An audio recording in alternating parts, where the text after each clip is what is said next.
Di Angkasa Puri, Assalamualaikum dan salam sejahtera.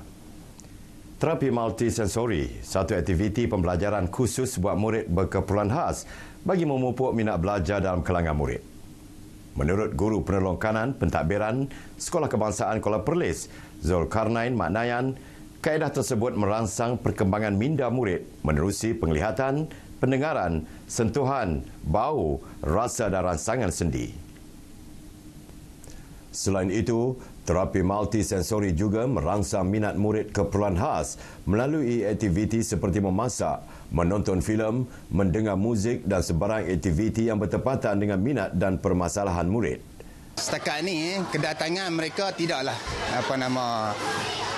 memuaskan. Tapi apabila kita melaksanakan program-program yang seumpama ini, dia telah dapat meningkatkan peratus kedatangan buat setakat ini walaupun masih ada yang tidak hadir. Tambahnya, selain SK Kuala Perlis, murid berkeperluan khas ini turut mengikuti pembelajaran di SK Dato' Wan Ahmad Kangar yang juga merupakan sebagai sekolah angkat KPJ Perlis.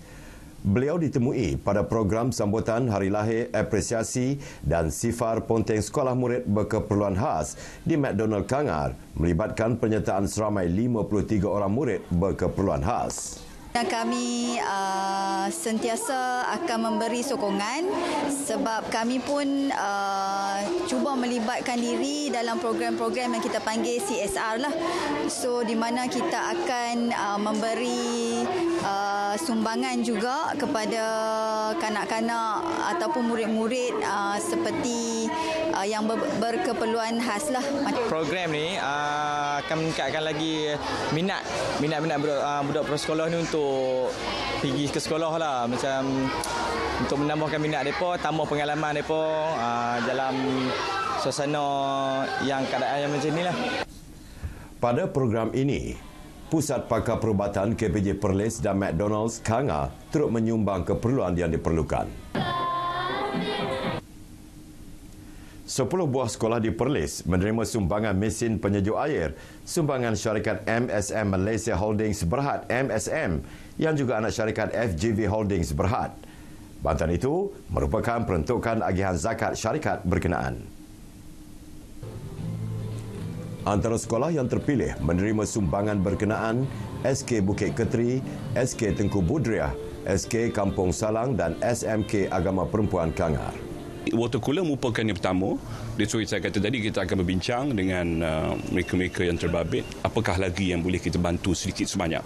Mungkin dari segi kelengkapan komputer dan sebagainya untuk anak-anak kita.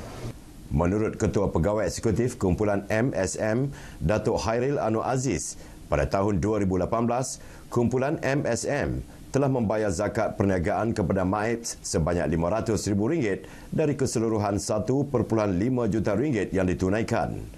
Majlis penyerahan sumbangan mesin penyejuk air disempurnakan Raja Muda Perlis, Tuanku Said Fazuddin Putra Jamalulail. Selain sekolah, MSM turut menyalurkan sumbangan sama kepada masjid di negeri ini. Perlis mempunyai persekitaran yang amat sesuai untuk sukan para motor dan bakal menjadi salah satu kegiatan pelancongan sukan yang disenarai untuk dimajukan sebagai persediaan untuk mengisi kalender Tahun Melawat Perlis 2021. Menurut Setiausaha Kerajaan Negeri Perlis, Azman Yusof, pihaknya akan memastikan aktiviti sukan tersebut berkembang dan berharap Persatuan Para Motor Perlis terus bergiat aktif. Aktiviti ini juga bukan satu aktiviti yang mudah. Dia memerlukan juga kemahiran, pengalaman dan juga yang pentingnya sisi keselamatan harus diutamakan. Tapi insyaAllah dalam keadaan yang suasana di Perlis ni, aktiviti para motor ni memang patut digalakkan untuk diteruskan pada masa ke semasa. Sementara itu, bagi peminat sukan para motor, Lieutenant Colonel Besara Omar Hamzah Zamhari Muhammad Nasir berkata, sukan para motor sesuai dengan semua lapisan masyarakat. Bagi saya memang satu sukan yang amat menarik, terutama orang yang macam saya ni. Ini dah kira warga emas. Kenapa warga emas macam saya ni masih berminat? Pertama sekali kita ada ruang. Kita ada ruang sebagai seorang pesara yang ada masa lebih. Dan aktiviti-aktiviti ini amat menarik bagi saya sebab saya lebih suka melihat keadaan alam sekitar yang indah. Beliau ditemui selepas sesi penerbangan pertunjukan di Seriap Kanga. Setakat ini sahaja perkembangan dari utara Tanah Air Perlis. Kembali semula ke Studio 3 Angkasa Puri untuk laporan lain N5. Assalamualaikum dan salam hormat.